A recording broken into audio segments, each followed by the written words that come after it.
សូមជូនព័ត៌មានថ្មីនិងបន្ទាន់ដែលក្រសួងការពារជាតិកម្ពុជារបស់យើងទើបបានបង្ហោះផ្សព្វផ្សាយនៅរសៀលថ្ងៃទី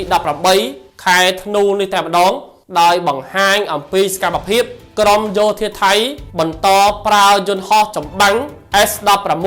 ធ្វើការទម្លាក់គ្រាប់នៅក្រុងសារីសាភ័ណ្ឌខេត្តបន្ទាយមានជ័យក្រសួងការពារជាតិកម្ពុជា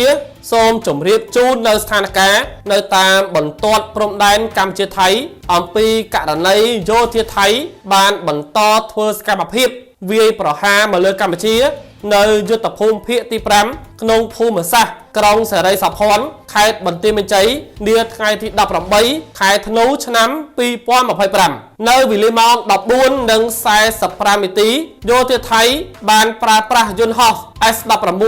បានទម្លាក់គ្រាប់ចំនួន1គ្រាប់ទៀតនៅក្នុងភូមិសាស្ត្រក្រុងសារីសាភ័ណ្ឌខេត្តបន្ទាយមានជ័យក្រសួងការពារជាតិអះអាងថាកងកម្លាំងកម្ពុជាបាននឹងកំពុងបន្តតាមដានយ៉ាងយកចិត្តទុកដាក់និងឈរជើងយ៉ាងរឹងមាំស្វាហាប់មោះមុតនិងនៅតែតស៊ូប្រយុទ្ធយ៉ាងស្វិតស្វាញតតាំងជាមួយសត្រូវជើងពៀននិងប្រុងប្រយ័ត្នខ្ពស់ជានិច្ចក្នុងការបំពេញតួនាទីរបស់ខ្លួនដើម្បីការពារបូរណភាពទឹកដី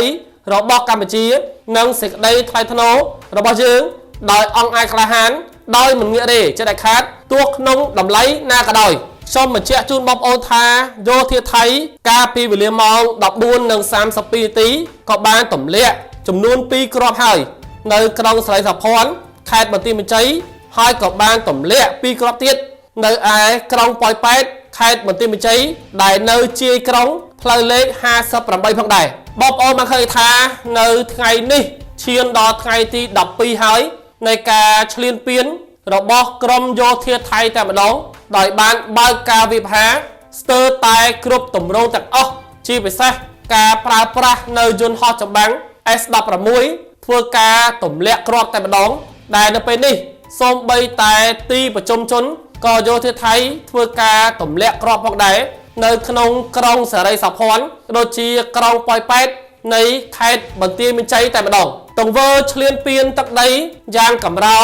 និងសាហាវឃោរឃៅបំផុតរបស់ក្រុមយោធាថៃនៅពេលនេះធ្វើឲ្យអន្តរជាតិមើលឃើញកាន់តែច្បាស់ហើយកម្ពុជាទទូចឲ្យអន្តរជាតិមេត្តាជួយទប់ស្កាត់បញ្ឈប់មហិច្ឆតាឈ្លានពានទឹកដីរបស់ក្រុមយោធាថៃមកលើកម្ពុជាផងទោះបីយ៉ាងណាក៏ដោយយោងតាមប្រភពព័ត៌មានបេសកជនពិសេសក្រសួងការបរទេសចិនបានមកសម្របសម្រួលកម្ពុជានិងថៃឲ្យមានបទច្បាញ់បន្ថយលើស្ថានភាពប៉ុន្តែបណ្ដាញសារព័ត៌មានរបស់ថៃវិញបានដកស្រង់សម្ដី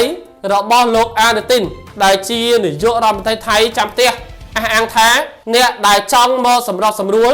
ឲ្យមានបទច្បាញ់គួរតែនិយាយជាមួយកម្ពុជាឲ្យឈប់បាញ់មុននិងឈប់ធ្វើការវាយប្រហារមកលើប្រទេសថៃនេះគឺជាការបំភ្លៃព័ត៌មានសុទ្ធសាធតែម្ដងដែលថៃតែងតែចោទប្រកាន់កម្ពុជាថាកម្ពុជាជាអ្នកវាយប្រហារប្រទេសថៃមុនសួរថាកម្ពុជាជាប្រទេសតូចហេតុអ្វីត្រូវឈ្លានពានប្រទេសថៃដែលជាប្រទេសធំដែលនៅពេលនេះយើងបានមើលឃើញយ៉ាងច្បាស់ថាថៃជាអ្នកឈ្លានពានកម្ពុជាប៉ុន្តែកំពុងតែដើរតួជាជនរងគ្រោះនៅក្នុងផ្នែកអន្តរជាតិភ័ស្តុតាងជាក់ច្បាស់ដែលអាចបង្ហាញថា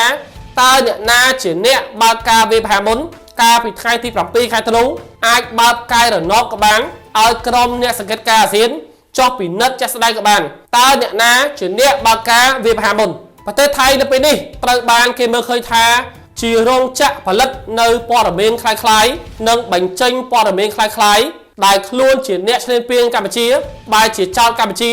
ជាអ្នកឈ្លានពានប្រទេសថៃទៅវិញ